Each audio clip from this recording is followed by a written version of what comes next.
Assalamu alaikum. I hope you are doing well. Welcome in our class of medicinal chemistry.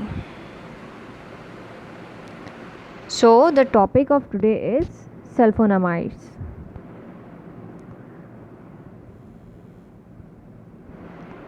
Okay यहाँ पे हमारे पास कुछ basic structures हैं, ठीक है, जिसको हम लेके फिर आगे सल्फोनामाइड की तरफ मूव करेंगे। सल्फोनामाइड का जो स्ट्रक्चर होता है वो किस तरह का होता है, ठीक है। अच्छा, यहाँ पे जो हमारे पास फर्स्ट स्ट्रक्चर है वो है साइक्लोहेक्सेन का। हेक्सा मतलब क्या होता है 6 और साइक्लो मतलब होता है साइकिल की फॉर्म में, यानी रिंग फॉर्म में है, ठीक है। अगर चेन होता सिर्फ हेक्सेन होता तो ये इस तरह से कार्बन इसके 6 कार्बन ऐसे जुड़े हुए होते हैं, ठीक है। 1 2 3 4 5 और 6, ठीक है। मगर ये साइक्लो है यानी रिंग फॉर्म में, तो इसके जो कार्बन्स है ना यहाँ पे ये देखें, ये रिंग फॉर्म में 1 2 3 4 5 6, ठीक है। ये 6 कार्बन है जो आपस में जुड़े हुए हैं, ठीक है। और ये रिंग फॉर्म है यानी ये बिल्कुल बंद है, सही है। सारे एंड्स इसके बिल्कुल क्लोज हैं, जबकि चेन के एंड्स क्या हैं वो क्लोज नहीं होते, ठीक है। तो ये डिफरेंस है। देन उसके बाद हमारे पास जो सेकेंड स्ट्रक्चर है वो है, ठीक, तो ये हमारे पास सेकेंड स्ट्रक्चर है एनिलीन का, जिसको अमाइनो बेंजीन भी कहते हैं, ठीक है। बेंजीन रिंग क्या होता है, बेसिकली ये है हमारे पास बेंजीन रिंग, ठीक है। इसके अंदर क्या है 6 कार्बन्स हैं रिंग फॉर्म में।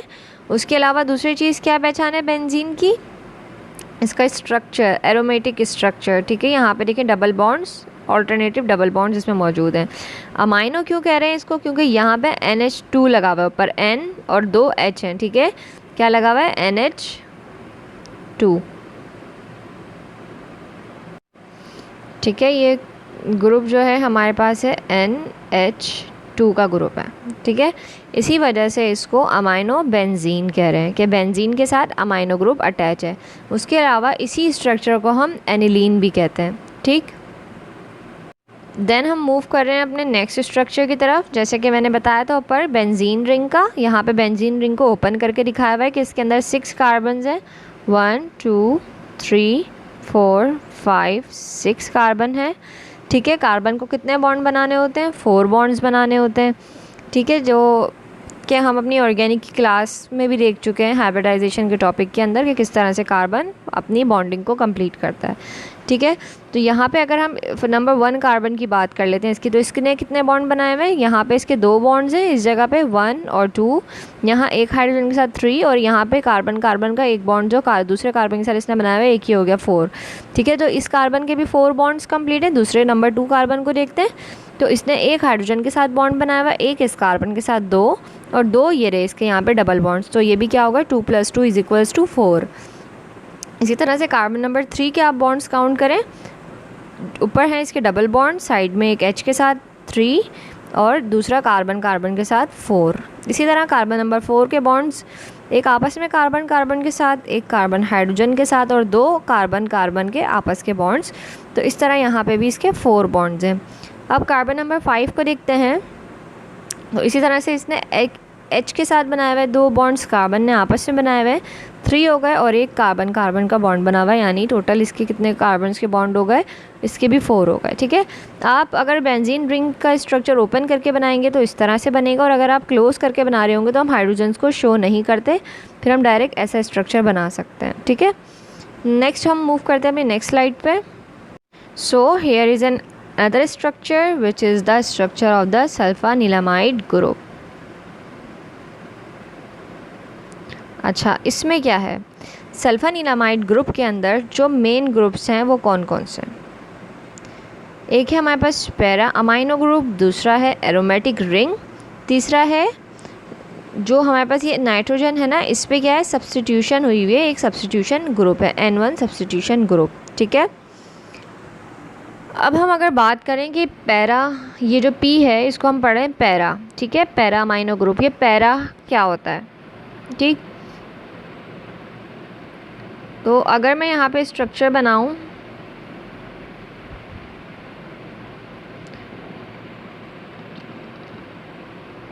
एक रिंग का, ठीक है। अब इसकी जो ये वाली पोजीशंस होती हैं ना, ये इसकी पैरा पोजीशन होती हैं, ठीक है, PARA पैरा।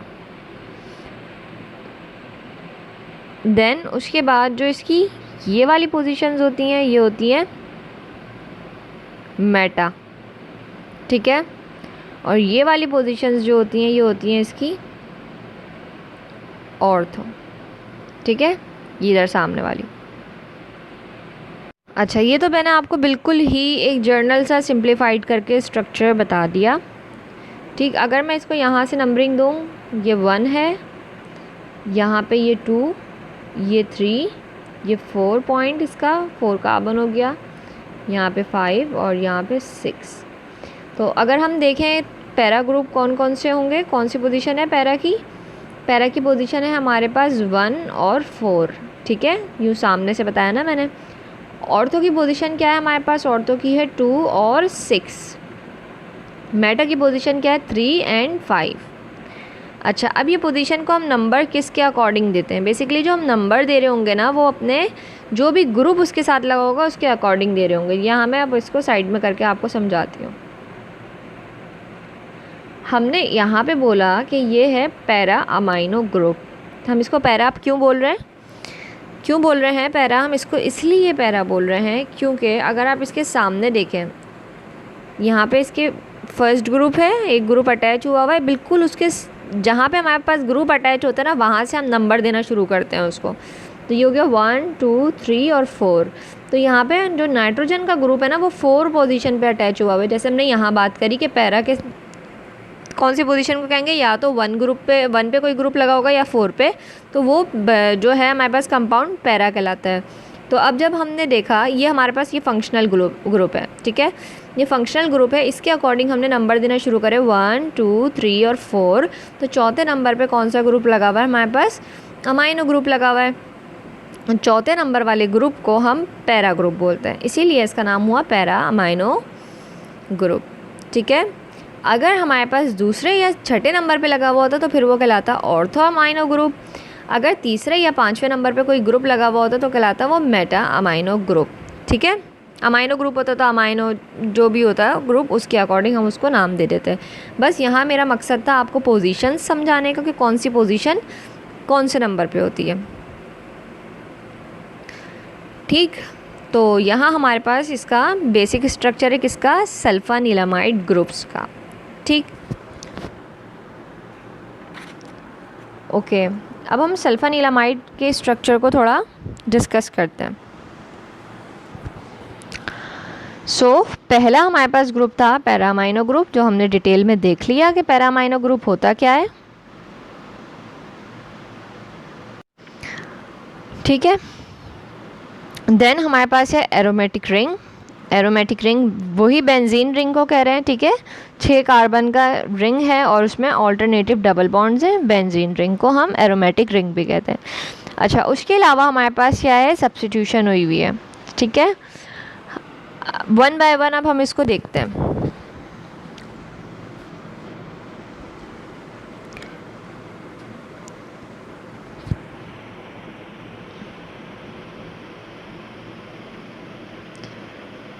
अगर हम इसकी बात करें, S है और 2 ऑक्सीजन इसके साथ अटैच हैं, तो इसको अगर मैं लिखना चाहूँ तो ऐसे लिख सकती हूँ ना, एक S है, एक 2 O हैं, SO2। देन हमारे पास NH ग्रुप है, ठीक है। अब ये जो R है ना, ये रिप्लेस हो सकता है हाइड्रोजन से भी, ठीक है। अगर ये हाइड्रोजन से रिप्लेस हो जाएगा तो N के पास कितने H हो जाएंगे, एक H यहाँ और एक H यहाँ, तो ये NH2 ग्रुप भी कहला सकता है, ठीक है।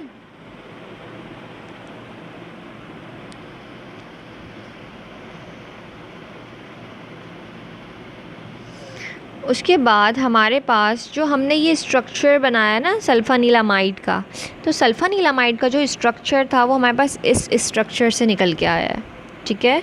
इस स्ट्रक्चर से निकल के आया है, इसी स्ट्रक्चर को हम एनिलीन या अमाइनो बेंजीन स्ट्रक्चर कहते हैं, ठीक है। ये जो ये वाला स्ट्रक्चर जो अभी हमने पीछे अपनी फर्स्ट स्लाइड में भी देखा था, एनिलीन या अमाइनो बेंजीन, ठीक है। ये वाला स्ट्रक्चर जो है ये रहा यहाँ पे, ठीक है, ये स्ट्रक्चर है, बेंजीन रिंग है और अमाइनो ग्रुप है, तो इसको हम पैरा अमाइनो बेंजीन भी कह सकते हैं, अमाइनो बेंजीन भी कह सकते हैं और एनिलीन भी कह सकते हैं, ठीक है। इसी में अगर हम थोड़ी सी स्ट्रक्चर की मॉडिफिकेशन करते हैं, SO2NH2 लगा देते हैं तो वो सल्फानीलामाइड ग्रुप बन जाता है। समझ आया कि सल्फानीलामाइड ग्रुप हमें कैसे हासिल हो सकता है, एनिलीन या अमाइनो बेंजीन से। अच्छा, अगर अब मैं आपसे पोजीशन का पूछूं कि मुझे ये बताएं, ये जो हमारे पास SO2NH2 का जो ग्रुप है ये कौन सी पोजीशन पे लगा हुआ है, ये जो एनिलीन ग्रुप है इसका कौन सी पोजीशन कहलाएगा ये, ठीक है। तो हम कैसे देखेंगे, हम देखेंगे कि ये कहाँ पे है, यहाँ से हम देखते हैं कहाँ लगा हुआ है। ये हमारे पास एनिलीन ग्रुप है, इसकी फर्स्ट पोजीशन पे लगा हुआ है SO2NH2, तो मीन्स ये किस पोजीशन पे लगा हुआ है, ये लगा हुआ है पैरा पोजीशन के ऊपर, ठीक है। अच्छा,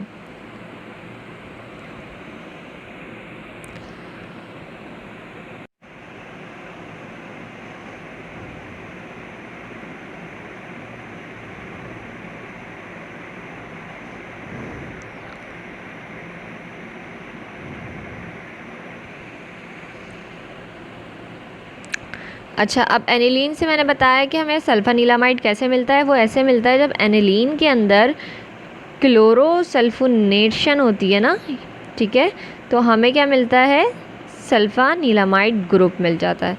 यानी ये जो स्ट्रक्चर है ये हमें मिलेगा कहाँ से, एनिलीन से। यहाँ पे एनिलीन क्या यूज़ हो रहा है, एज अ प्रीकर्सर, ठीक है, यानी बनाने वाले के तौर पे यूज़ हो रहा है, क्या बनाना वाला, सल्फानीलामाइड बनाने वाला। एज अ प्रिकर्सर हम एनालीन को यूज़ करते हैं, फिर उसकी क्लोरोसल्फोनेशन करवाएंगे, देन हमें क्या मिल जाता है, एनालीन से सल्फानीलामाइड मिल जाता है, ठीक है। So any group has SO2NH2 group consider as the sulphanilamide या सल्फोनामाइड कंपाउंड, ठीक है। जिस भी ग्रुप के अंदर SO2NH2 मौजूद होगा तो हम उस ग्रुप को क्या नाम देते हैं, सल्फोनामाइड ग्रुप, ठीक है। हमारा टॉपिक बेसिकली सल्फोनामाइड्स का था, तो सल्फोनामाइड्स की हमने ये पूरी कहानी देखी कि सल्फोनामाइड्स आते कहाँ से हैं, क्या प्रिकर्सर उसमें यूज़ होता है, फिर प्रिकर्सर से वो सल्फानीलामाइड में चेंज है। अच्छा, सल्फानीलामाइड के अंदर एक ग्रुप है SO2NH2, जो SO2NH2 जिस भी ग्रुप के अंदर मौजूद होगा वो सल्फोनामाइड्स कहलाते हैं, ठीक। तो यहाँ हमने इसका एक जर्नल कॉन्सेप्ट देख लिया। अब हम मूव करते हैं इंट्रोडक्शन की तरफ कि ये आया कहाँ से, ठीक है। अगर हम इंट्रोडक्शन की बात करें तो हमारे पास Paul Ehrlich is consider as the father of chemotherapy और ड्रग डिज़ाइनिंग या मेडिसिनल केमिस्ट्री के फादर कहलाते हैं।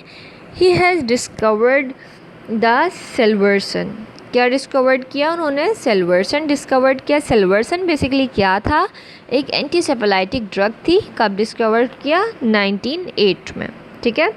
And then we got the lead, और ये हमें जो है ये जो सेल्वर्सन था एज अ लीड यूज़ हुआ। लीड क्या, LEAD लीड। लीड हम ऐसे कंपाउंड को कहते हैं जिसके अंदर थेराप्यूटिक एक्टिविटी होती है, ठीक है, बायोलॉजिकल एक्टिविटी है इसकी, मगर हम इसको एज अ ड्रग यूज़ नहीं कर सकते, इसमें थोड़ी मॉडिफिकेशन करनी पड़ती है और देन हम इसको as a drug, as a medicine use कर सकते हैं। तो इसी तरह से हमारे पास क्या हुआ, पॉल एनरिच जो है उसने डिस्कवर्ड किया सेल्वर्सन, और उस सेल्वर्सन को उसने यूज़ किया एज अ लीड कंपाउंड, ठीक है। अच्छा, यहाँ से जो है हमारे पास then we got the lead and it initiated the use of dyes as the anti microbial agent, और यहाँ से जो है शुरुआत हुई डाइज का इस्तेमाल करते हुए, किस चीज़ के लिए, as an anti microbial agent के तौर पे, ठीक है। देन हमारे पास जो था गेरहार्ड डोमेक था, in 1932 use the red dye, उसने कौन सी डाई यूज़ करी, रेड डाई। रेड डाई का नाम क्या है, प्रोंटोसिल। प्रोंटोसिल को इस्तेमाल किया to cure the streptococcal infection, ठीक है। अच्छा, during his experiment he found an active compound against streptococcal organism, ठीक है। अच्छा, अगर हम प्रोंटोसिल की बात करें, जो ये ऑर्गेनिक कंपाउंड इसको मिला प्रोंटोसिल, इसकी हम बात करें तो प्रोटोसिल बेसिकली एक प्रो ड्रग है। प्रो ड्रग का मतलब क्या होता है कि वो बॉडी से बाहर इनएक्टिव है और बॉडी में जाके एक्टिव हो जाती है आफ्टर मेटाबॉलिज्म। ठीक है, जो ये हमारे पास प्रोटोसिल डाई थी वो यूज़ हो रही थी एज अ प्रो ड्रग। अच्छा, यानी कि was active in the Vivo, यानी बॉडी के अंदर भी। इन वीवो मतलब क्या होता है, inside the body, but not in vitro. ठीक है, मगर विट्रो नहीं, यानी आउटसाइड द बॉडी उसकी कोई एक्टिविटी नहीं थी प्रोटोसिल की, मगर जब वो बॉडी में जाती थी तो वो एक्टिव हो जाती थी। तो we can say that the Prontosil is an pro drug. But in 1935 the problem of inactivity in vitro was resolved. ठीक है, मगर 1935 में इस पर थोड़ा और काम हुआ और जो इसकी इनएक्टिविटी का मसला था वो भी रिजॉल्व हो गया। ठीक है, कैसे कि in 1935 we have got an approach that it is a pro drug and it is activated after metabolism inside the living body और बैक्टीरिया। ठीक है, यानी 1935 में हमें जो प्रो ड्रग थी जो बॉडी के बाहर इनएक्टिव थी, अंदर जाके एक्टिव हो रही थी। अब ये मसले मसाइल कब सॉल्व हुए, जब हमें इस बात का पता चला कि ये जो ड्रग है अंदर जाके मेटाबॉलाइज हो जाती है और उसके बाद अपनी एक्टिविटी को शो करती है। ठीक है, तो जो इसकी इनएक्टिविटी का मसला था, बॉडी के बाहर इनएक्टिव रहती थी, वो भी हल हो गया। ठीक है, अच्छा, यहाँ पे बाकी एक ही पॉइंट बताना भूल गई। 1933 numerous treated cases of streptococcal infection in human were reported. सही है, यानी प्रोटोसिल इस्तेमाल हो रही थी, या प्रोटोसिल की एक्टिविटी हो रही है या नहीं हो रही, कैसे हो रही है 1933 में, इसके से रिलेट थोड़े से जो केसेस थे वो रिपोर्ट हुए कि ये इस तरह से ड्रग जो है वो ट्रीटमेंट में यूज़ हो रही है। अब 1935 में ये मसला भी हल हो गया कि ये बाहर एक्टिविटी इसकी क्यों नहीं है और इनसाइड क्यों है। फिर यहाँ पे कंसिडर किया गया कि इस वजह से है क्योंकि ये एक प्रो ड्रग है जो कि बॉडी के बाहर इनएक्टिव है और बॉडी के अंदर जाके एक्टिव हो जाती है। ठीक है, ओके, देन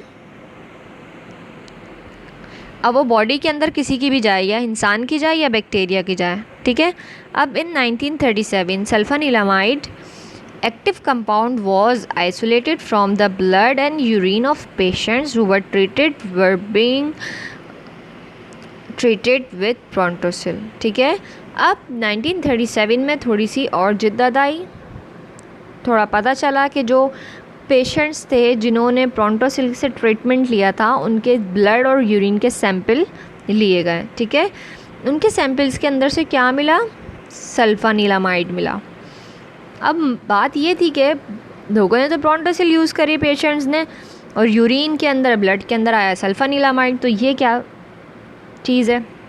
अब इसको समझते हैं कि सल्फानिलामाइड कहाँ से आया। हुआ ये था कि प्रोटोसिल एक रेड डाई थी जो कि बॉडी के बाहर इनएक्टिव थी। जब ये बॉडी के अंदर गई, ठीक है, वीवो मतलब बॉडी के अंदर चली गई, तो जाके इसमें जब मेटाबॉलिज्म होता है ना, ठीक है, वो प्रोटोसिल में जब मेटाबॉलिज्म होता है तो वो प्रोटोसिल को चेंज कर देता है सल्फानिलामाइड में। ठीक है, और सल्फानिलामाइड एक एक्टिव ग्रुप है, और जो प्रोटोसिल अपना असर दे रही है ना बॉडी में जाके, जो इफ़ेक्ट दे रही है बॉडी के अंदर, बायोलॉजिकल एक्टिविटी जो अपनी परफॉर्म कर रही है, बेसिकली वो किस वजह से परफॉर्म कर रही है, सल्फानिलामाइड के वजह से। ठीक है, जो इसके अंदर ये SO2 NH2 ग्रुप्स लगे हुए हैं, ठीक है, एक ये ग्रुप है और यहाँ पे N है, ये N इससे रिप्लेस हो जाएगा हाइड्रोजन के साथ ना, तो यहाँ पे NH2 ये वाला ग्रुप बन जाएगा, बाकी बेंजीन रिंग ये रहा इसका। ठीक है, और SO2 NH2 ग्रुप्स इसका यहाँ लगा हुआ है। ठीक है, तो इस तरह से ये इसमें चेंज हो जाती है और ये बॉडी से रिलीज़ हो जाता है, और ये जो इसका ये वाला पार्ट है ना सल्फानिलामाइड का, ये बेसिकली प्रोटोसिल की एक्टिविटी में उसकी मदद कर रहा है। ठीक है, उसकी एक्टिविटी को शो कर रहा है।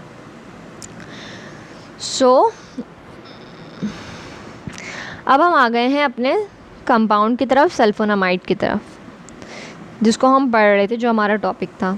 तो यहाँ से बस हमने देखा कि कहाँ से सल्फोनामाइड की कहानी शुरू हुई थी। अच्छा, सल्फोनामाइड जो है बेसिकली हमारा पेरेंट कंपाउंड है। ठीक है, पेरेंट कंपाउंड है इन अवर सीरीज़। इसी से फिर हमारे मज़ीद कंपाउंड्स हम देखेंगे क्या क्या बन सकते हैं सल्फोनामाइड से। ठीक है, अगर हम इसके जेनरिक नेम की बात करें तो सल्फोनामाइड, पैरामाइनो बेंजीन सल्फोनामाइड भी इसको कह सकते हैं। अच्छा, बाय चेंजिंग पोजीशन या फंक्शनल ग्रुप इसके हम डेरिवेटिव्स बना सकते हैं। इसके स्ट्रक्चर में से हम फंक्शनल ग्रुप दूसरे लगा दें, इसकी पोजीशन चेंज कर दें, ठीक है, वो अभी हम देखेंगे कैसे हम दूसरे दूसरे ग्रुप्स बना सकते हैं इससे, ठीक है। At least more than 5,000 derivatives are synthesized from this molecule. Sulfonamide itself is a week diuretic. अगर हम सल्फोनामाइड की ख़ुद की बात करें तो ये ख़ुद क्या है, बेसिकली एक वीक डायोरेटिक्स भी है, और इसके मज़ीद डेरिवेटिव्स हमारे पास डायोरेटिक्स बना सकते हैं हम सल्फोनामाइड को यूज़ करके। इसके स्ट्रक्चर में अगर थोड़ी सी हम छेड़छाड़ करें, थोड़े और फंक्शनल ग्रुप ऐड करें या हटा दें, तो दूसरा जो डेरिवेटिव वो बन सकता है वो एंटी डायबिटिक ड्रग्स बन सकती हैं। इसके अलावा एंटी बैक्टीरियल और एनाल्जेसिक ड्रग्स बन सकती हैं। वो कैसे और कौन कौन सी हैं वो आगे स्लाइड्स में, ठीक है। देन उसके बाद any compound having SO2NH2 groups can be term as the sulfonamide. तो सल्फोनामाइड की पहचान हमारे पास क्या है कि वो कोई भी कंपाउंड जिसके अंदर SO2NH2 ग्रुप होगा उसको हम सल्फोनामाइड कहते हैं, ठीक है। अब हम 1 बाय 1 डेरिवेटिव्स देखते हैं सल्फोनामाइड्स के। अच्छा, डेरिवेटिव्स को देखने के लिए हमें मेडिसिनल केमिस्ट्री के अकॉर्डिंग SAR देखना पड़ता है। SAR basically structure activity relationship, ठीक है, यानी जो मॉलिक्यूल का स्ट्रक्चर है उसका क्या रिलेशन है उसकी एक्टिविटी से, like specific structure specific activities. अब हम देखेंगे कि सल्फोनामाइड का स्ट्रक्चर कैसा होगा तो वो कौन सी एक्टिविटी देगा, एंटी बैक्टीरियल देगा, एंटी डायबिटिक देगा। जब उसका ऐसा हो जाएगा, फंक्शनल ग्रुप की चेंजिंग हो रही है, पोजीशंस की चेंज हो रही है, तो फिर वो क्या एक्टिविटी देगा, ठीक है। तो पहले हमें SAR को समझना पड़ेगा। अगर हम SAR की इसकी बात करें तो basically thousands of derivatives are synthesized by parent compound that is sulfonamide। Sulfonamide को इस्तेमाल करते हुए हम बहुत से डेरिवेटिव्स बना सकते हैं। अच्छा, SAR के अंदर जो हमारे पास 2 पॉइंट्स होते हैं ना वो बहुत इंपॉर्टेंट होते हैं, ठीक है। SAR को समझने के लिए आपको अपने दिमाग में 2 पॉइंट्स को रखना है। एक ये कि अगर हम मॉडिफाई करेंगे स्ट्रक्चर को किसी भी कंपाउंड के तो व्हाट इफेक्ट्स इट्स एक्टिविटी, ठीक है। तो वो उसकी एक्टिविटी पे क्या असर देगा, यानी स्ट्रक्चर की मॉडिफिकेशन हम किसी कंपाउंड की कर रहे हैं तो उससे उसकी एक्टिविटी पे क्या असर होगा। एक ये चीज़ हमें SAR में देखनी होती है। दूसरी चीज़ हम क्या देख रहे होते हैं, दूसरा पॉइंट हम ये देख रहे होते हैं, what are the sides and where can be substitute और which sides can not be substitute और टच, ठीक है। यानी कोई भी स्ट्रक्चर है, फॉर एग्जांपल कोई भी स्ट्रक्चर है किसी भी कंपाउंड का, तो इसकी कौन सी साइड पे हम कोई सब्स्टिट्यूशन करेंगे, यानी किसी ग्रुप को लाके लगाएंगे तो उसकी एक्टिविटी पे क्या असर होना है, ठीक है। या कौन सी ऐसी साइड्स हैं जिसको हमें बिल्कुल टच नहीं करना है। हो सकता है अगर हम उसे टच करें, उस पर कोई सब्स्टिट्यूशन करवाएं, कोई ग्रुप लगा दें तो वो पॉइजनस बन जाए, टॉक्सिसिटी क्रिएट कर दे बॉडी के अंदर, ठीक है। तो ये चीज़ें हम SAR में देख रहे होते हैं स्ट्रक्चर एक्टिविटी रिलेशनशिप के अंदर, ठीक है। तो structure of anti bacterial sulfonamide should have a benzene ring. अब हम ये देख रहे हैं कि अगर हमारे पास सल्फोनामाइड है कोई, ठीक है, तो उसके अंदर क्या क्या चीज़ें ज़रूरी होती हैं। सल्फोनामाइड में जो हमारे पास चीज़ें ज़रूरी होंगी वो होंगी कि उसके पास क्या होना चाहिए, नंबर 1 एक बेंजीन रिंग होना चाहिए। उसके अलावा 2 फंक्शनल ग्रुप अटैच होने चाहिए, एक अमाइनो ग्रुप, ठीक है। उसके अलावा क्या होगा, एक सल्फोनामाइड यानी SO2NH2 ग्रुप, ठीक है। यहाँ हम देख भी लेते हैं इसको दोबारा, ये वाला स्ट्रक्चर था, ठीक है। एक बेंजीन ग्रुप, अमाइनो ग्रुप और SO2NH2 ग्रुप, ये हमने देखे हैं, ठीक है। ये ग्रुप्स हमने देखे,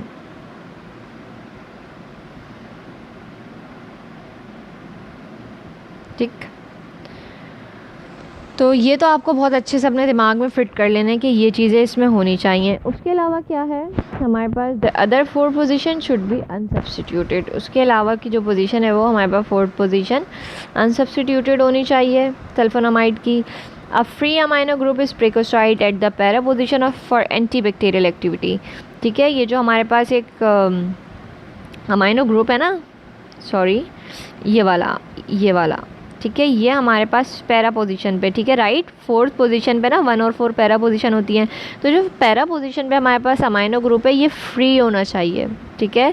इसके साथ मज़ीद यहाँ पे कुछ और अटैच नहीं होना चाहिए, ये फ्री होना चाहिए। अगर ये इसी तरह से फ्री होगा तभी जाके सल्फोनामाइड अपनी एक्टिविटी दे पाएगा। वो भी कौन सी एक्टिविटी, एंटी बैक्टीरियल एक्टिविटी, ठीक है।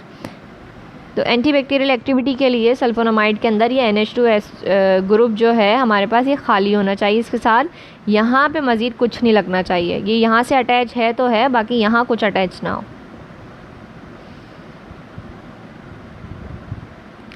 नाउ सो हमने ये लिखी कि a free amino group at the para position is prerequisite for antibacterial activity. अब हम वन बाय वन थोड़े से स्ट्रक्चर्स की बात करते हैं। अगर हम यहाँ पे भी सल्फोनामाइड का स्ट्रक्चर ही दिया हुआ ऊपर, ठीक है। अगर हम बात करें कंपाउंड की, टॉलब्यूटामाइड की, ठीक है, हम टॉलब्यूटामाइड की बात करते हैं सबसे फर्स्ट। टॉलब्यूटामाइड बेसिकली आपने नाम तो सुना होगा, यूज़ होती है as an anti diabetic compounds. अच्छा, ये टॉलब्यूटामाइड भी हमारे पास सल्फोनामाइड से ही बन रहा है, synthesize by the modification when amino group is replaced by the CH3 group. ये जो अमाइनो ग्रुप था, अगर हम इसको, जो कि मैंने अभी बताया था कि एंटीबैक्टीरियल एक्टिविटी के लिए बहुत ज़रूरी है, अगर हम इसको चेंज कर देते हैं CH3 से, तो अब इसकी एंटीबैक्टीरियल एक्टिविटी ख़त्म हो गई और अब इसकी कौन सी एक्टिविटी है इसके पास? Anti diabetic activity. Tolbutamide is the anti diabetic drug, ठीक है। जब हम इसको CH3 से रिप्लेस्ड कर रहे हैं and some substitution at the nitrogen of SO2 NH2, और इसके अलावा जो SO2 NH2 का नाइट्रोजन था, यहाँ पे हम इसका एक H हटा के नाइट्रोजन का यहाँ पे और सब्स्टिट्यूशन ही हमने कर दी, इस नाइट्रोजन से एक H छीन लिया और उसी जगह इस ग्रुप को प्लेस कर दिया, ये वाले ग्रुप को, ठीक है। तो इस तरह से अगर हम इसमें दो चेंजेस कर दें सल्फोनामाइड के अंदर, एक CH3 की और एक इस ग्रुप की, तो हमारे पास क्या होगा? टॉलब्यूटामाइड हमें मिल जाएगा, ठीक है। और tolbutamide is then anti diabetic drug, anti diabetic drug, ठीक है। नाउ उसके बाद हम बात करते हैं और क्या था इसकी डेरिवेटिव्स में। एनेस्थेसिक भी थे, एनाल्जेसिक्स भी थे, ठीक है। अच्छा, एनाल्जेसिक्स भी थे ना। अगर हम बात करें एनेस्थेसिया की, एक जर्नल सी टर्म, मतलब मैं आपको बता रही हूँ जस्ट फॉर द नॉलेज।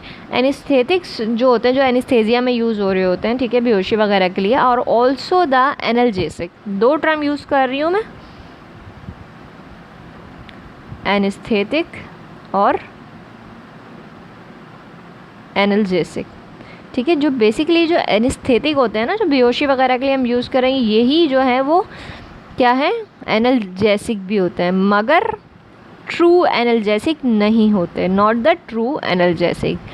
अच्छा, अब एनेस्थेटिक्स भी हमारे पास हम दो तरह की बात कर रहे हैं, एक जर्नल है, ठीक है, एक है लोकल। अच्छा, जर्नल एनेस्थेटिक्स हमारे पास क्या करते हैं? CNS की डिप्रेशन करवाते हैं, डिप्रेस करते हैं हमारे सेंट्रल नर्वस सिस्टम को। सेंट्रल नर्वस सिस्टम हमारा डिप्रेस्ड होता है, ठीक है, लेकिन उसके अंदर जो पेन इम्पल्स है ना, वो जनरेट हो रही होती है, यानी बंदे को पेन फील होगा। अब उसने एनेस्थेटिक लिया हुआ है, जर्नल एनेस्थेटिक, तो उसको पेन फील नहीं हो रहा। क्यों नहीं हो रहा?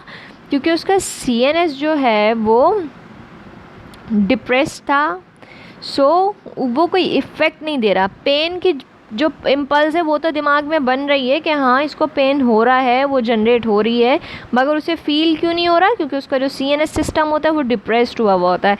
इसी वजह से जर्नल एनेस्थेटिक्स का जो पेन वाला जो पार्ट है कि वो पेन फील क्यों नहीं होता, उसका रीज़न ये है। जबकि लोकल एनेस्थेटिक्स जो है वो CNS को डिप्रेस नहीं करते, सेंट्रल नर्वस सिस्टम पे जाके असरअंदाज नहीं होते, उनको उसको डिप्रेस नहीं करते, तो जो पेन इम्पल्स है वो जनरेट ही नहीं हो पाती। समझ आई?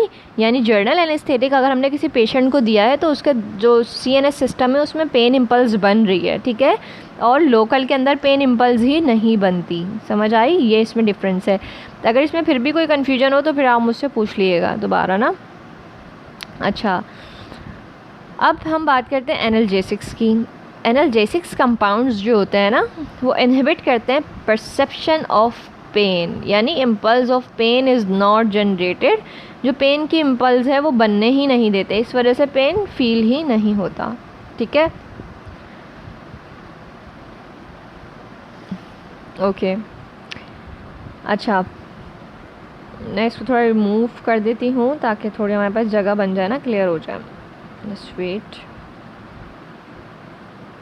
होपफुली आपने ये यहाँ तक नोट डाउन कर लिया होगा, और नहीं किया हो तो रिकॉर्डेड लेक्चर में है तो आप उसको बैक करके देख सकते हैं दोबारा। ठीक है, हम बात कर रहे थे अपने सल्फोनामाइड्स कंपाउंड्स की। तो हमने पहला देखा उसका डेरिवेटिव, उससे बनाया हमने टॉल्ब्यूटामाइड जो कि एक एंटी डायबिटिक ड्रग था। दूसरा डेरिवेटिव है इसका IPTD। ठीक है, IPTD किस तरह से बन रहा है इसके अंदर,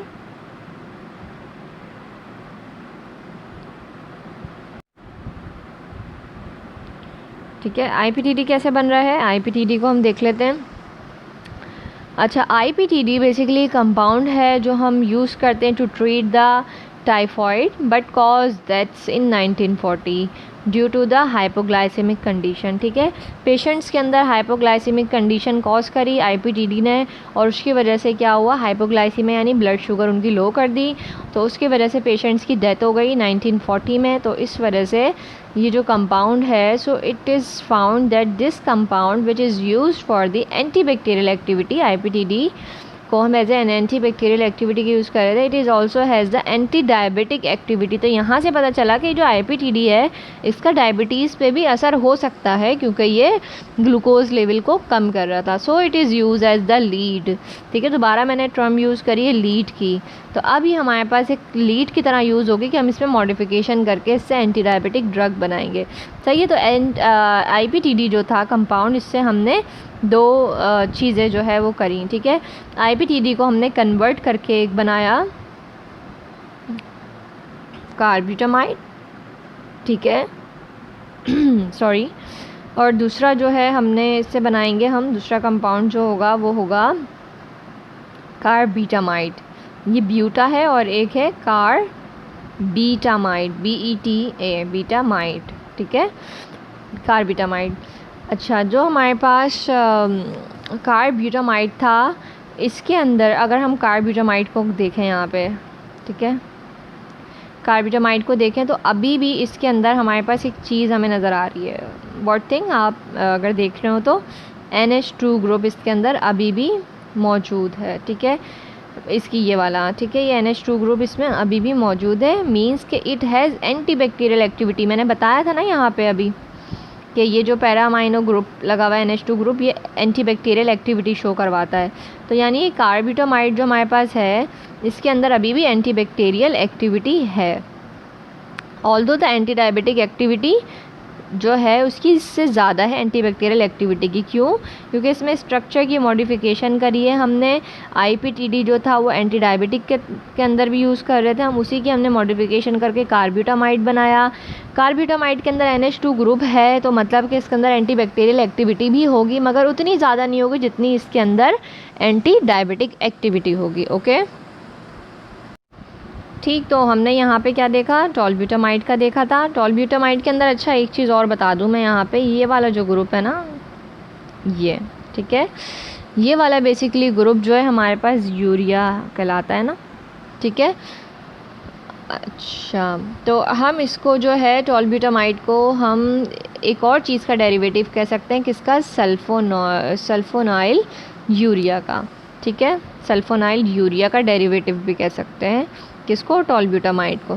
सल्फोनामाइड का डेरिवेटिव तो बेसिकली है ही है, लेकिन इसके अंदर यूरिया लगा हुआ है तो इसको सल्फोनाइल यूरिया का भी हम डेरिवेटिव कह सकते हैं। क्या वर्ड बोल रही हूँ मैं, सल्फोनाइल यूरिया का डेरिवेटिव। ठीक है, अच्छा, देन वो चीज़ तो मैंने बता दी थी ना कि NH2 की जगह, यहाँ जो ये NH2 था इसकी जगह CH2 है, तो जब भी इसकी वजह से इस CH3 की वजह से, सॉरी CH2 बोल दिया था, इस CH3 की वजह से इसके अंदर क्या है, एंटी डायबिटिक एक्टिविटी है। उसके बाद हम अपने नेक्स्ट कंपाउंड की तरफ चलते हैं जो कि हम सल्फोनामाइड से हासिल कर रहे हैं। ठीक है, so the next compound is the furosemide. Furosemide की अगर हम बात करें तो नाम सुना होगा, बहुत कॉमन डायूरेटिक कंपाउंड है। क्या है, डायूरेटिक। ठीक है, डायूरेटिक कंपाउंड है। इसके अंदर हम देखें तो परफ्यूरल ग्रुप लगा हुआ है, परफ्यूरल ग्रुप, परफ्यूरल ग्रुप लगा हुआ है। ठीक है, इसी स्ट्रक्चर को अब आप कंपेयर करें सल्फोनामाइड और इस वाले स्ट्रक्चर को, तो जो यहाँ पे NH2 ग्रुप था हमारे पास, ये वाला, ठीक है, ये वाला NH2, इसको इन्होंने इसके साथ परफ्यूरल ग्रुप जो है वो अटैच कर दिया लाके। अब बेसिकली सल्फोनामाइड के अंदर ये NH2 ग्रुप ही तो था ना जो उसकी एंटीबैक्टीरियल एक्टिविटी बढ़ा रहा था, एंटीबैक्टीरियल एक्टिविटी उसको दे रहा था, ठीक है। अब जब हम इसको छेड़ देंगे तो ये अपनी एंटीबैक्टीरियल एक्टिविटी कैसे देगा, अब ये नहीं दे सकता। तो अब जब इसमें परफ्यूरल ग्रुप इन्होंने लगा दिया है तो इसी वजह से इसकी जो एंटीबैक्टीरियल एक्टिविटी थी वो हो गई कम, और अब इसकी कौन सी एक्टिविटी आ गई इसके अंदर, डायूरेटिक एक्टिविटी आ गई। ड्यू टू दिस, और एक ये हो गया, और एक यहाँ पे देखें क्लोरीन भी अटैच है, ठीक है। तो due to this it is not antibacterial because if substitution perform on aromatic ring it loss antibacterial activity, ठीक है। अभी हमने SAR रिएक्शन में देखा था कि एरोमेटिक रिंग बहुत ज़रूरी होता है, अगर इस पर सब्सटीट्यूशन हो जाएगी किसी और चीज़ की तो फिर भी इसकी एंटीबैक्टीरियल एक्टिविटी जो होगी वो उस पर असरअंदाज होगा। एक तो NH2 में आप करेंगे चेंजिंग तब भी, और अगर आप यहाँ पे एरोमेटिक रिंग पे भी चेंजिंग करेंगे तब भी इसकी जो एक्टिविटी होगी एंटीबैक्टीरियल वो असरअंदाज होगी, ठीक है। अच्छा, यहाँ पे एरोमेटिक रिंग जो है वो प्रेजेंट है but different substitution at different positions, यानी यहाँ पे सब्सटीट्यूशन हुई है ना, और also present but other 4 positions on this aromatic should be unsubstituted, ठीक है।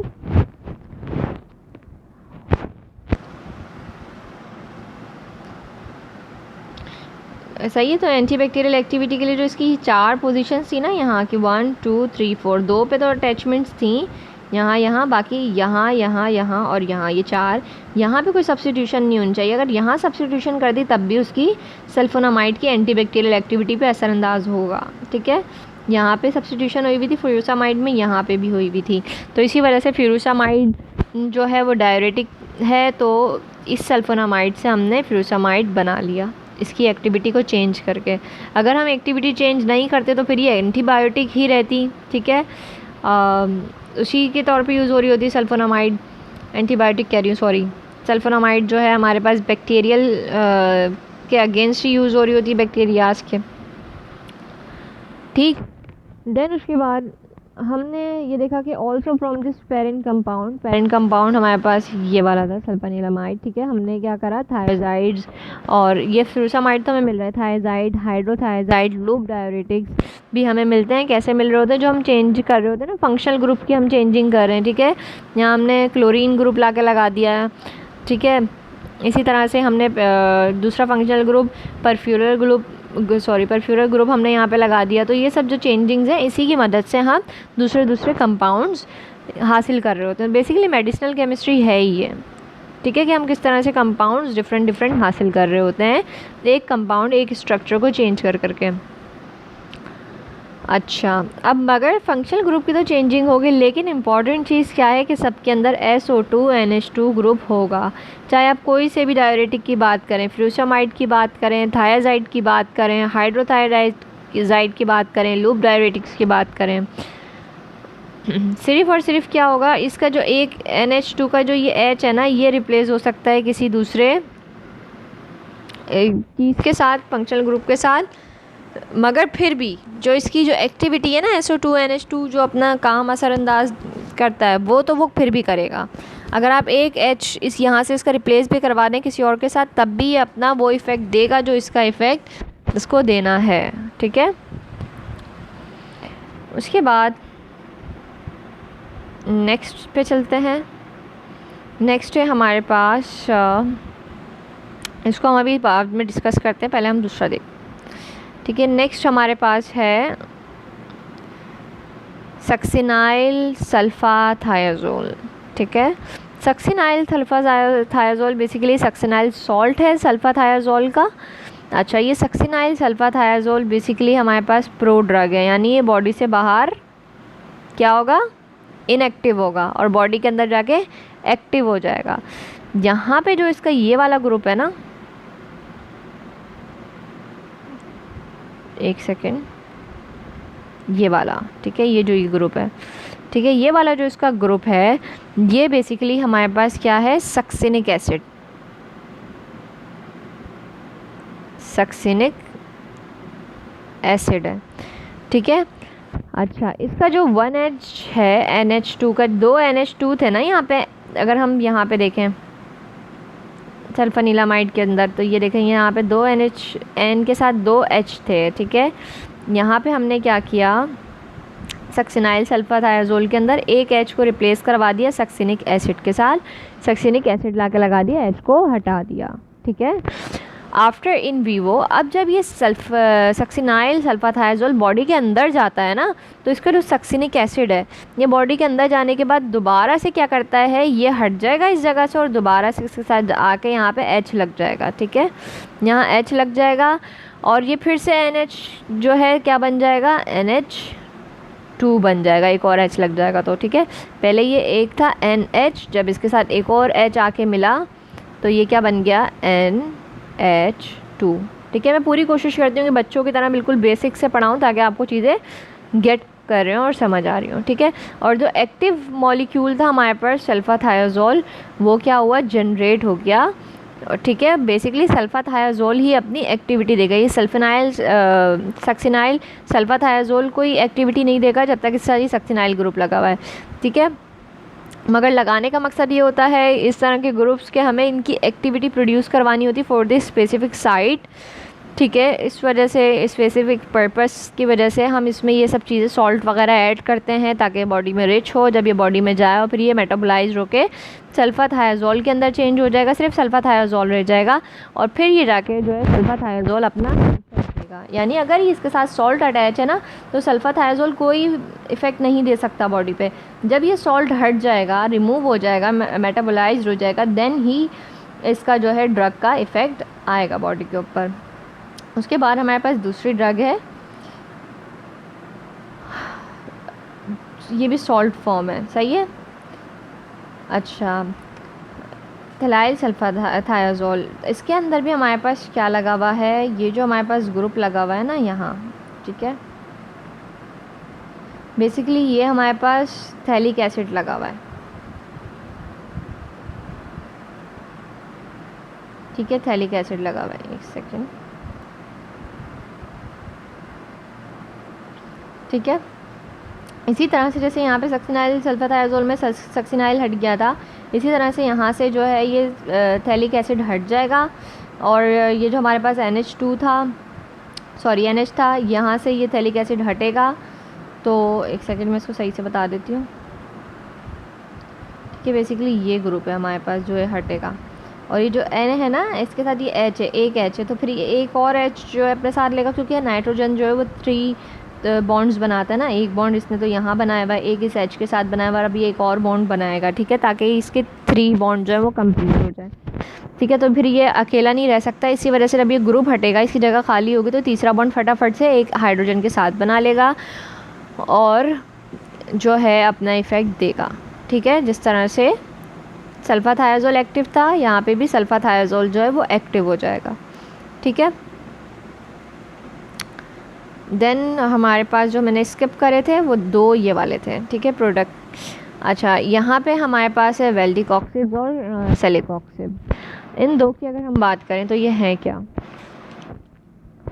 वेल्डिकॉक्सिब और सेलिकॉक्सिब्स हमारे पास क्या है, एनाल्जेसिक्स हैं, ठीक है। एनाल्जेसिक हैं, सिलेक्टिव कॉक्स इनहिबिटर्स भी हैं ये, ठीक है, दोनों।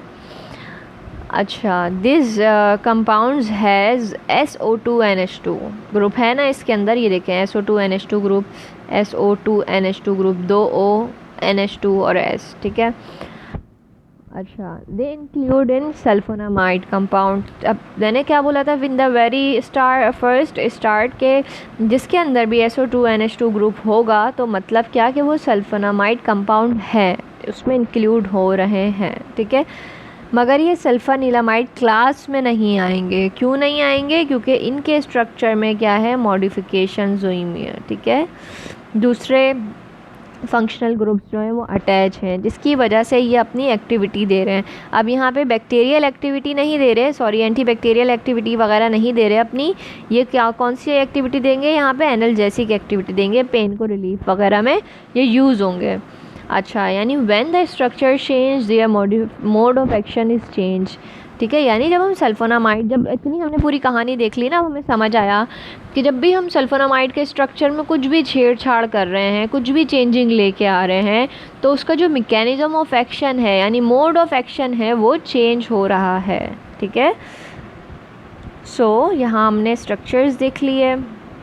अच्छा, यानी हम समरी देखें क्या किया, कैन ओनली बी मॉडिफाइड या replace in a way that after metabolism. ठीक है। A free amino group will be generate such as the succinyl, phthalyl और NO2 डेरिवेटिव्स। जैसे कि हमने देखा कि इसके अंदर मॉडिफिकेशन हम कैसे करवा सकते हैं, या फिर इसकी एक्टिविटी हमने कैसे हम हासिल करी थी, जब हमारे पास ये जो भी सक्सिनाइल ग्रुप था, थैलिक एसिड का ग्रुप वगैरह था, जब ये हट जाएगा और इसके जगह पे आके H लग जाएगा तब ये अपनी एक्टिविटी देगा। Only one hydrogen can be replace from SO2NH2 group. यहाँ पे जो हमारे पास SO2NH2 ग्रुप था, ठीक है, ये वाला, इसके अंदर जो है हमारे पास सिर्फ हमने एक हाइड्रोजन हटा के दूसरा अटैच कर दिया। पूरा का पूरा SO2NH2 ग्रुप हम इसमें से नहीं निकाल सकते। अगर हम ये पूरा ग्रुप ही चेंज कर देंगे तो ये एक्टिविटी नहीं देगा। ठीक है। If SO2NH2 group is replaced bye CONH, ठीक है, अगर हम SO2NH2 को हटा के यहाँ पे लगा दें CONH ग्रुप, ठीक है, किसी भी डेरिवेटिव के अंदर जितने भी हमने यहाँ पे सब देखे हैं, ठीक है, इसको अगर हम हटा के SO2NH2 को CONH लगा रहे हैं तो क्या होगा, इट रिड्यूस द एक्टिविटी। जो लोग सल्फोनामाइड्स कंपाउंड हैं या उसके जितने भी डेरिवेटिव्स हमने देखे उनकी एक्टिविटी क्या होगी, कम हो जाएगी। अच्छा, अगर हमें हाई पोटेंट कंपाउंड्स बनाने हो जिनकी पोटेंसी ज़्यादा हो तो उसके लिए हम क्या करेंगे, जो SO2NH2 ग्रुप था ना, इसको रिप्लेस करवा देंगे किससे, सॉरी, यहाँ से हम लाइन पढ़ लेते हैं कि क्या लाइन है। Highly potent compounds can be synthesized by replacing the H from the SO2NH2। अच्छा, SO2NH2 का जो हम एक H है उसको अगर हम रिप्लेस करवा दें किसी भी एरोमेटिक या 5-6 मेंबर्ड रिंग से, ठीक है, एरोमेटिक रिंग यानी इस तरह का बेंजीन की तरह का कोई रिंग हो जाए, ठीक है, या फिर ये ना हो तो कोई 5 मेंबर्ड रिंग हो जाए, जैसे यहाँ पे था ना ये 5 मेंबर्ड रिंग, मैं आपको दिखा देती हूँ, याद आ जाएगा। ये रहा परफ्यूलर, ये देखिए 5 मेंबर हैं, 1 2 3 4 5। किसी भी 5 मेंबर रिंग से हम इसको रिप्लेस करवा रहे हैं या फिर एरोमेटिक रिंग से अगर हम इसको रिप्लेस करवा देते हैं, ठीक, तो जो है हमारे पास जो है हाई पोटेंट कंपाउंड हमें मिलेंगे। अच्छा, वो 5-6 मेंबर रिंग क्या होना चाहिए, हेट्रोसाइक्लिक होना चाहिए, यानी उसमें अदर देन कार्बन कोई और ग्रुप होना चाहिए, लाइक ऑक्सीजन, जैसे भी हमने पीछे देखा था। ठीक है। अच्छा, टॉलब्यूटामाइड हमने देखी थी, एंटी डायबिटिक ड्रग जो हमने बनाई थी सल्फोनामाइड को यूज़ करके, is one of the anti diabetic sulfonamide in which NH2 groups at para position of sulfonamide is replaced by the CH3। ये वही चीज़ है जो भी हम डिटेल में देख के आए ना, बस स्लाइड पे लिखी हुई है, वो आप पढ़ लीजिएगा। अच्छा, in the diuretic sulfonamide substitution at the other position in benzene ring और मॉडिफाइड रिंग इज़ प्रेजेंट। हमने देखा था फ्रूसामाइड के ऊपर हमने क्या देखा था, हमने ये देखा था कि बेंजीन रिंग के ऊपर और भी मॉडिफिकेशन थे, जैसे यहाँ पे क्लोरीन की है, यहाँ पे COOH की है, ठीक है, ये मॉडिफिकेशंस भी थी, इसी वजह से जो है हमें डायरेटिक्स मिले थे। अच्छा, देन उसके बाद नेक्स्ट उसमें हम सल्फनीलामाइड और पाबा का देखेंगे, उसके बाद हम आएंगे मैकेनिज्म ऑफ एक्शन पे। ठीक है, हमने ये देख लिया कि किस तरह से स्ट्रक्चर्स में चेंजिंग करके हम कंपाउंड्स बना रहे हैं। अब उन कंपाउंड्स का मैकेनिज्म ऑफ एक्शन क्या है, किस तरह से वो बॉडी में जाके अपना एक्शन परफॉर्म करते हैं, हम ये देखेंगे। ठीक है, अभी हमने देखा सल्फोनामाइड्स क्या होते हैं, सल्फोनामाइड्स का SAR क्या है, स्ट्रक्चर एक्टिविटी रिलेशनशिप क्या है, उसके स्ट्रक्चर्स क्या हैं, उसके डेरिवेटिव्स क्या हैं, डेरिवेटिव्स हैं तो उनकी किस तरह से एक्टिविटी है। ठीक है। अच्छा, मैंने सल्फोनामाइड के लिए एक वर्ड अगर आपने गौर किया हो तो मैंने बोला था, पहले मेरे मुंह से निकला था वर्ड एंटीबायोटिक, ठीक है, फिर मैंने कहा सॉरी ये एंटीबायोटिक नहीं है, ये है एंटी बैक्टीरियल। क्यों सल्फोनामाइड एंटीबायोटिक्स क्यों नहीं है, एंटीबैक्टीरियल क्यों है? अच्छा, पहले हम समझते हैं एंटीबायोटिक हम कहते किसको हैं। Antibiotics are the compounds obtained from a living system. Antibiotic वो कंपाउंड्स होते हैं जो हमें किसी लिविंग सिस्टम से मिल रहे हो, आइदर वो कोई लिविंग ऑर्गेनिज्म हो, ठीक है, अच्छा, या फिर हम उसको यूज़ कर रहे होंगे। एंटीबायोटिक वो कंपाउंड होंगे जिनको हम इस्तेमाल कर रहे होंगे अगेंस्ट द लिविंग सिस्टम, किसी लिविंग सिस्टम के अगेंस्ट में काम करेगी वो जाके, या लिविंग ऑर्गेनिज्म जैसे कि बैक्टीरिया, प्रोटोजोन्स हो गए, इनके ख़िलाफ़ जाके काम करेगी, तो हम उसको कहते हैं एंटीबायोटिक, किसी लिविंग सिस्टम के अगेंस्ट काम करें। अच्छा, molecules completely synthesized in lab or we got the semi-synthetic derivatives but the molecule initially obtained from the living organism। अब कुछ ऐसी एंटीबायोटिक्स भी हैं जो हम कंप्लीट तौर पे कहाँ बना रहे हैं, लैब में बना रहे हैं, या फिर सेमी सिंथेटिक होती हैं, ठीक है, मगर वो फिर भी एंटीबायोटिक कहलाती हैं। क्यों कहलाती हैं? क्योंकि जो उनकी सोर्स होती है ना मेन चीज़ की, हम उसको ले कहाँ से रहे हैं, वो किसी लिविंग सिस्टम से हम उसको उठा रहे होते हैं। अच्छा, अब सल्फोनामाइड्स को हम एंटीबैक्टीरियल क्यों कह रहे हैं? क्योंकि it's not obtained from the living body, ठीक है, ये हमें किसी लिविंग बॉडी से नहीं मिला। हमारी कहानी कहाँ से शुरू हुई थी? प्रोटोसिल डाई से शुरू हुई थी। प्रोटोसिल डाई में क्या था फिर हमने देखा, बेसिकली मैं निकाल देती हूँ वो स्लाइड कि हमने कहाँ से कहानी अपनी स्टार्ट करी थी, ठीक है। तो प्रोटोसिल से हमें सल्फोनामाइड मिले थे। प्रोटोसिल क्या थी? बेसिकली एक डाई थी, ठीक है, ये कोई बैक्टीरिया नहीं था, कोई प्लांट नहीं था, कोई भी लिविंग बॉडी नहीं थी जिससे हमने इसको निकाला हो, ये बस एक डाई थी, और वो डाई जो है बॉडी में जाके सल्फोनीलामाइड में कन्वर्ट हो रही थी, और यहाँ से हमें सल्फोनामाइड्स मिल रहे थे। तो इसी वजह से हम कह सकते हैं कि इसका जो है इसको हम बोलते हैं एंटी बैक्टीरियल, ये एंटीबायोटिक्स नहीं कहलाते, ठीक है। तो यहाँ पे जो है हम अपना सल्फोनामाइड का लेक्चर का पार्ट 1 कंप्लीट करते हैं। इंशाल्लाह नेक्स्ट लेक्चर में हम मैकेनिज़्म ऑफ एक्शन के साथ मिलेंगे। तब तक आपको अच्छे से इसको अपने दिमाग में एब्जॉर्ब करके रखना है कि सल्फोनामाइड्स क्या हैं, उनका स्ट्रक्चर क्या है, बेसिक स्ट्रक्चर में क्या क्या चीज़ें इंपॉर्टेंट है जो हमने यहाँ पे एक सेकेंड SAR के अंदर देखा था कि इसके अंदर क्या क्या चीज़ें इंपॉर्टेंट है, benzene ring, amino group, sulfonamide group, ठीक है। उसके अलावा जो फंक्शनल ग्रुप है पैरा के ऊपर पोजीशन पे मौजूद वो हो गया, ठीक है। उसके अलावा क्या है कि जो उसकी 4 पोजीशंस थी हमारे पास एरोमेटिक रिंग की, वो अनसब्स्टिट्यूटेड होनी चाहिए। अगर नहीं समझ में आ रहा हो तो आप लेक्चर को थोड़ा सा बैक करके देख लीजिए कौन सी 4 पोजीशन कह रही हूँ। और इसके अलावा फ्री अमाइनो ग्रुप जो है पैरा पोजीशन पे हमारे पास मौजूद होना चाहिए, ठीक है। अब आप SAR को जब आप पढ़ने बैठे ना, तो जो हमारे पास ये जो बेसिक स्ट्रक्चर है ना, इसको आपको आगे रखना है और फिर आप इसको देखना है और फिर इसको समझना है। तो आप ये देखिएगा कि आपको स्ट्रक्चर कितनी आसानी से याद हो जाएगा, आपको कोई ज़रूरत नहीं पड़ेगी इसको प्रैक्टिस करने की, बैठ के रट्टे लगाने की कि क्या था, कैसे बनना था। जब आपको पता होगा ना, अच्छा ये और ये, जैसे हम अगर घर में कुकिंग वगैरह भी कर रहे होते हैं और अगर हमें उसकी रेसिपी पता है कि कौन सी चीज़ कब डलनी है, तो हमें बार बार रेसिपी बुक उठाने की ज़रूरत नहीं पड़ती।